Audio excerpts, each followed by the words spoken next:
Assalamualaikum warahmatullahi wabarakatuh. Pada pertemuan transformasi digital kali ini, kita akan membahas tentang tren teknologi revolusi industri 4.0. Nah, seperti yang kita ketahui, terdapat 4 tahap revolusi industri. Ya. Revolusi industri pertama pada tahun 1800, itu ada penemuan mesin uap yang mendorong munculnya kapal uap, kereta api, dan lain-lain. Kemudian ada revolusi industri kedua, adanya penemuan listrik dan assembly line yang meningkatkan produksi barang. Jadi misalnya mobil itu dipartisi jadi beberapa bagian, kemudian dipasang menjadi suatu bagian yang utuh. Kemudian revolusi industri ketiga, adanya inovasi teknologi informasi, komersialisasi personal komputer, dan lain-lain. Jadi sudah mulai menggunakan komputer dalam mengoperasikan ataupun menyimpan data pada perusahaan atau industri. Kemudian sekarang yang terjadi adalah revolusi industri keempat, di mana kegiatan manufaktur terintegrasi melalui penggunaan teknologi wireless dan big data secara masif. Jadi tidak lagi memerlukan kabel, tapi sudah menggunakan wireless. Yang harus diperhatikan adalah fase periode revolusi industri membutuhkan masa yang semakin singkat dari waktu ke waktu. Jadi seiring dengan perkembangan zaman, maka revolusi industri juga perubahannya semakin cepat. Kemudian bagaimana sih wajah kegiatan ekonomi dunia saat ini? Saat ini berbagai macam kebutuhan manusia telah banyak menerapkan dukungan internet dan dunia digital sebagai wahana interaksi dan transaksi. Ada sharing ekonomi, contohnya adalah Airbnb, ada Netflix, dan lain-lain. Ada education, ada e-government, ada cloud kolaboratif, ada marketplace, ada online health service, ada smart manufacturing, ada smart city, dan smart appliances. Jadi contohnya saya ambil yang paling sering kita gunakan, ada cloud kolaboratif, di mana kita bisa menyimpan data, kita bisa mengedit file secara bersama-sama dalam satu waktu di tempat yang berbeda menggunakan beberapa platform. Ada marketplace, di mana kita bisa berbelanja tanpa harus berpindah dari satu tempat ke tempat lain. Jadi semua malah sekarang e-government, contohnya bisa bayar pajak secara online. Jadi semakin memudahkan kita untuk bertransaksi. Terdapat gejala-gejala transformasi di Indonesia pada revolusi industri keempat ini. Saat ini beberapa jenis model bisnis dan pekerjaan di Indonesia sudah terkena dampak dari arus era digitalisasi. Sebagai contohnya, toko konvensional yang ada sudah mulai tergantikan dengan model bisnis marketplace. Jadi banyak sekali toko fisik, contohnya toko pakaian, toko elektronik, bahkan toko buku, toko mainan anak-anak sudah berpindah yang fisik menjadi tidak fisik. Jadi orang tidak memerlukan tempat yang besar atau menyewa tempat untuk berjualan atau bertransaksi. Cukup dengan satu tempat saja yang kecil itu untuk menyimpan barang dan melakukan promosi melewati HP, dengan beberapa marketplace online seperti Shopee, Tokopedia, Bukalapak. Itu sudah bisa untuk menjual barangnya. Ini memudahkan baik penjual maupun pembeli. Kenapa? Banyak sekali biaya yang bisa dipangkas seperti sewa tempat. Terus kita tidak butuh penjaga toko. Kita bisa langsung misalnya kita sebagai owner, kita langsung bisa mempromosikan barang sekaligus mengirimkan barang kepada customer. bisa misalnya nih kita menjual pakaian, bisa saja kita mengirimkan barangnya itu melewati, biasanya ada JNT, ada JNE. Nah, kita tidak perlu berpindah tempat. Nanti produsen datang ke tempat kita, kemudian nanti kita promosikan apa yang akan kita jual, kemudian nanti bisa saja kita menitipkan kepada Gojek atau Grab untuk mengantar yang akan dijual tersebut ke kantor tempat pengiriman barang, seperti itu. Taksi atau ojek tradisional posisinya sudah mulai tergeserkan dengan moda-moda berbasis online. Ini sudah sangat sering ya, dan kita mengalami sendiri sekarang ya, bagaimana Gojek, Grab itu menggantikan taksi ataupun ojek konvensional. Bagi saya pribadi sendiri itu sangat menguntungkan. Menguntungkan kenapa? Kalau dulu saya ojek pangkalan itu kita harus jalan kaki, cari taksi kita harus jalan kaki ke tempat-tempat yang memungkinkan adanya ojek ataupun taksi. Kalau sekarang kita tinggal duduk di rumah, nanti taksi atau ojek online itu menjemput ke tempat kita dan mengantarkan ke tempat tujuan ya, sampai pada depan rumah tempat tujuan ya. Tidak lagi seperti zaman dulu, misalnya taksi kita harus jauh-jauh dan biayanya mahal, sekarang bersaing harganya.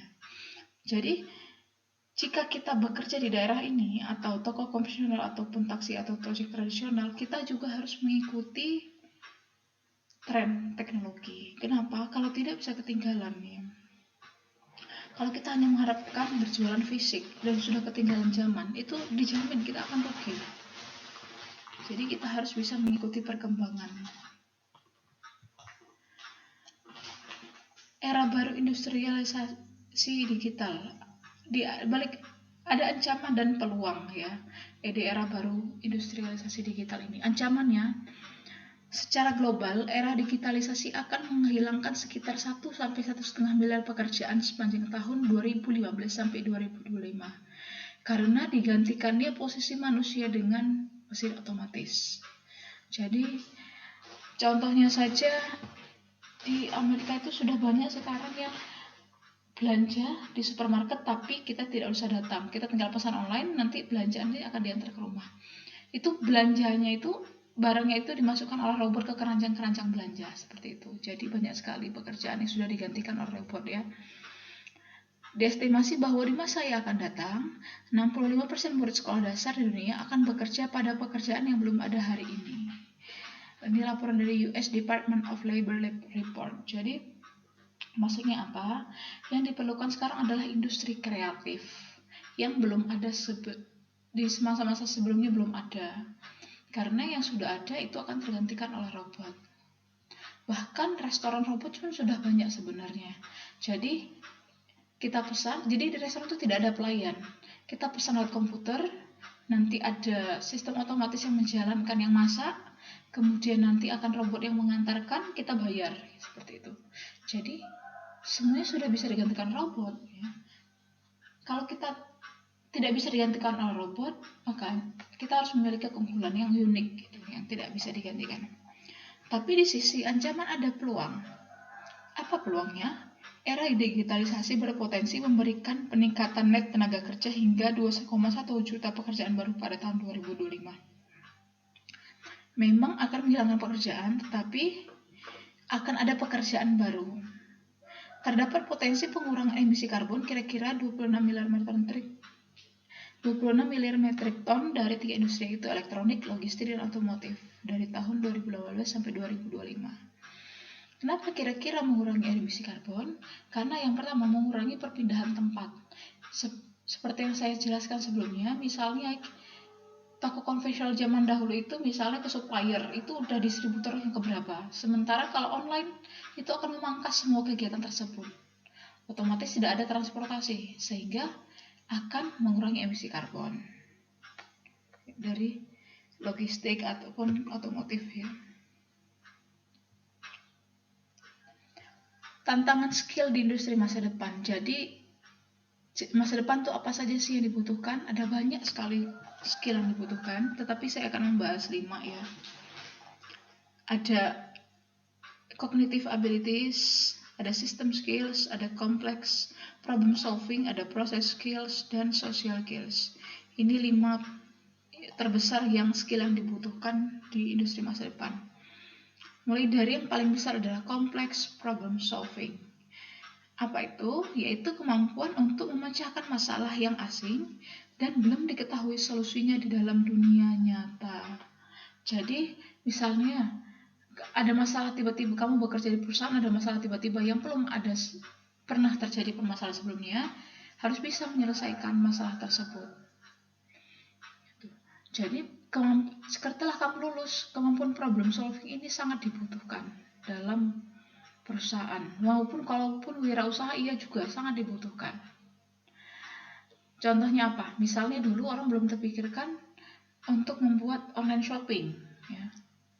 Jadi setelah adanya online shopping, itu problem solving ya. Adanya online shopping menguntungkan penjual dan pembeli. Ya, seperti itu. Kemudian ada yang kedua terbesar yang dibutuhkan adalah social skill atau kemampuan untuk melakukan koordinasi, negosiasi, persuasi, mentoring, kepekaan dalam memberikan bantuan hingga emotional intelligence. Jadi, kalau problem solving tadi, kapan kita bisa jadi orang yang bisa jadi problem solver gitu, bisa menyelesaikan masalah? Ketika kita sering berinteraksi, sering ikut kegiatan sehingga mengetahui masalah, kemudian kita bisa melihat atau cara awalnya mungkin belajar dulu melihat orang yang sudah berpengalaman menyelesaikan masalah, kemudian nanti lama-lama kita akan bisa ikut menyelesaikan masalah. Kemudian social skill, kapan kita memperoleh skill ini, koordinasi, negosiasi, persuasi? Dengan ikut organisasi, dengan ikut lomba, kamu akan memperoleh social skill. Kenapa seperti itu? Lomba itu juga bagian dari organisasi. Tidak bisa kerjasama, tidak punya kemampuan komunikasi, koordinasi, negosiasi, mentoring, itu tim tidak akan berjalan. Begitu. Kemudian proses skill, kemampuannya terdiri dari active listening, logical thinking, and monitoring self and the others. Maksudnya adalah, jika ada masalah kita mendengarkan, terus berpikir secara logis, dan kita bisa mengukur dan memantau diri kita sendiri itu sudah sebaik apa, bagaimana kualitas diri kita, bagaimana menyelesaikan pekerjaan yang diberikan, apakah sudah baik atau belum. Kemudian ada system skill, yaitu kemampuan untuk dapat melakukan judgment atau keputusan ini ya, melihat dan keputusan dengan pertimbangan cost benefit. Jadi keputusan berdasarkan keuntungan, serta kemampuan untuk mengetahui bagaimana sebuah sistem dibuat dan dijalankan. Kemudian ada cognitive abilities, ya, skill yang terdiri dari antara lain cognitive, flexibility, creativity, logical reasoning, problem sensitivity, mathematical reasoning, and visualization. Jadi skill ini kapan bisa kamu peroleh? Pada saat kuliah ini, sering-sering ikut lomba, sering-sering ikut organisasi, nanti ini 5 skill ini akan terbentuk dengan sendirinya. Kenapa? Karena kamu sudah biasa bekerja sama dalam tim. Dalam tim itu ada latar belakang orang yang berbeda-beda, entah itu jurusan yang berbeda, latar belakang sosial ekonomi yang berbeda, latar belakang agama, ras, keturunan, yang semuanya akan mempengaruhi karakter. Jadi misalnya dalam satu tim kita tidak bisa selalu menang dan tidak bisa selalu kalah. Kita harus tahu kapan kita mengungkapkan pendapat, kapan kita harus tahu memperjuangkan pendapat yang benar, kapan harus tahu diam walaupun pendapat kita benar. Skill itu yang tidak bisa ditemukan jika kamu tidak ikut organisasi ataupun tidak pernah ikut lomba.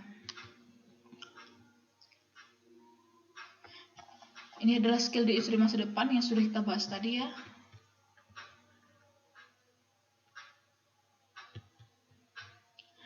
Bagaimana merespon masa depan? Nah, ada beberapa strategi menghadapi era digital. Yang pertama, komitmen peningkatan investasi di pengembangan digital skill.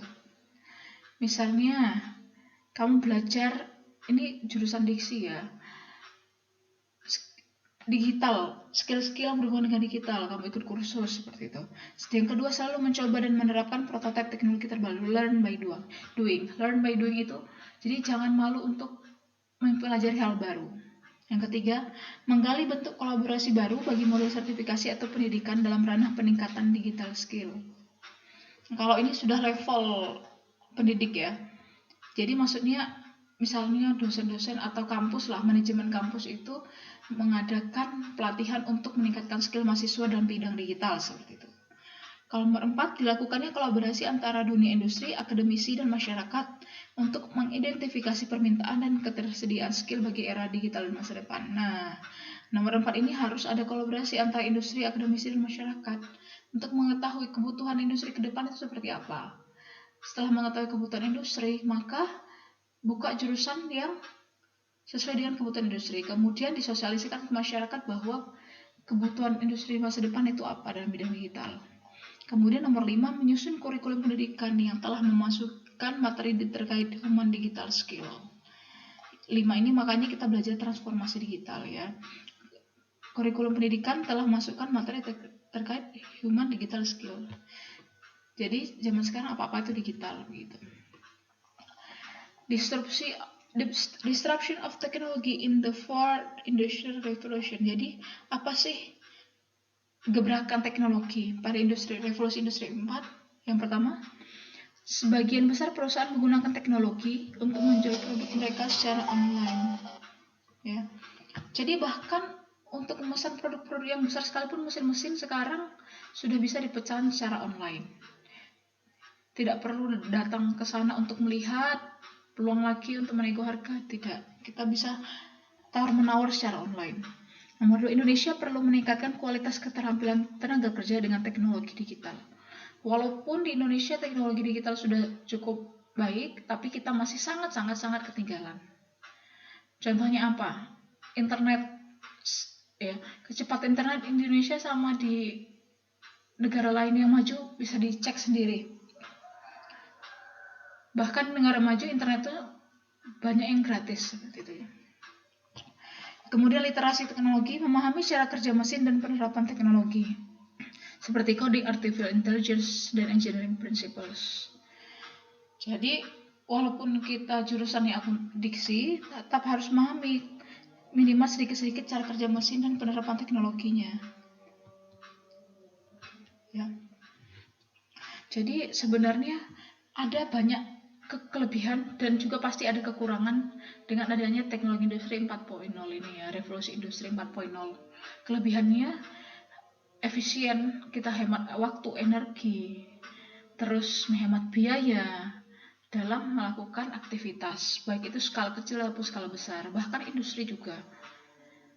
Jadi kalau di pesawat terbang itu contohnya fly by wire. Fly by wire itu artinya terbang tapi sudah digital semua sistemnya. Tidak seperti dulu harus pakai manual ya. Sekarang di pesawat terbang itu sudah digital, istilahnya fly by wire. Semuanya teknologi sudah jarang menggunakan kabel-kabel, jadi wifi gitu.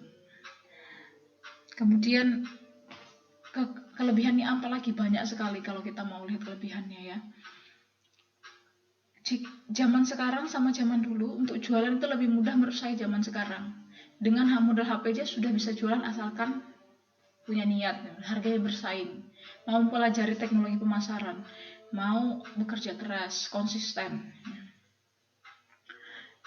Kekurangannya juga pasti ada ya. Kekurangannya yang tidak bisa mengikuti akan ketinggalan ya. Dan kekurangannya ya itu menghilangkan lapangan kerja. Tapi kalau misalnya kita itu mempunyai modal yang unik gitu, keahlian yang unik, itu tidak akan ketinggalan. Dan kita harus mau mengikuti perkembangan zaman ya. Kita harus bisa mengikuti perkembangan zaman, karena kalau tidak kita akan ketinggalan ya. Seperti itu. Oke, untuk revolusi industri sekian. Jika ada pertanyaan yang kurang atau ada materi yang kurang jelas, silahkan hubungi saya. Sampai ketemu di materi selanjutnya. Assalamualaikum warahmatullahi wabarakatuh.